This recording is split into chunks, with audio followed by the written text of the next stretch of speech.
ნაშოვნო იქედნეთონო ვითარ ხილგეწიფების კეთილისა სიტყვათ, ანუ რა, როგორ შეიძლება რამე კეთილიც კი ამოვიდეს თქვენი პირიდან, რომ თქვენ უკეთურნი ხართ. აი ეს მტრობა რასაც ქვია, რომელიც განაბნევს, რომელიც გმობელია სულიწმიდის ანუ ღმერთისა. და საიდან ვლინდება, რომ ჩვენ ვართ უკეთურნი და განმარტავს. რამე თუ ნამეტნავისაგან გულისა პირი იტყვის, ხოლო მე გეტყვით თქვენ ყოველ და ესე იგი, ანუ თქვენი სიტყვა გამხელთ ამბობს. თქვენ შეხედეთ როგორ მეტყველებთ, როგორ ლაპარაკობთ, რა ინტონაცია, რა ტონალობა, ერთმანეთს როგორ მიმართავთ, ერთმანეთსადმი რა დამოკიდებულება გაქვთ.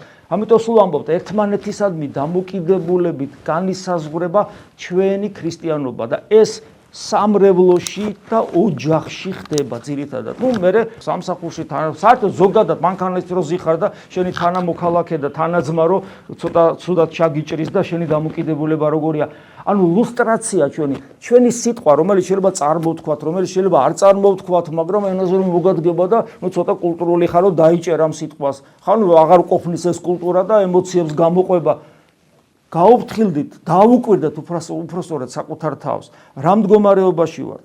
ხოლო მე გეტყვით თქვენ რამე თუ არათუ ცუდი თქმა, ხო ეს ხშირად ეს თქვენ იცით, რამე ახალს ხო არ ვამბობ, ხოლო მე გეტყვით თქვენ ყოველი სიტყვა უქმი, რომელსა იტყოდიან კაცნი, მისცენ სიტყვა მისთვის დღეს ამას საჯილის, ანუ პასუხს აგებენ ამ უქმის სიტყვისათვის, სიტყვითა შენითა განმართლე და სიტყვათაგან შენთა დაისაჯო. ნახეთ, რამხელა მნიშვნელობა აქვს ჩვენ სიტყვას, იმიტომ რომ ის გულის მდგომარეობის ლუსტრაციას ახდენს. ადამიანი, რომელიც ქრისტესთან ერთად არ არის მოუკლებლად და შესაბამისად განაბნევს, რომელსაც ექნება ილუზია გარეგანი რელიგიური ცხოვრებით და თქვა ლოცვითი პრაქტიკით და ასე შემდეგ და ეს ყველაფერი არ დასტურდება მისი კეთილი გულით და კეთილი სიტყვით.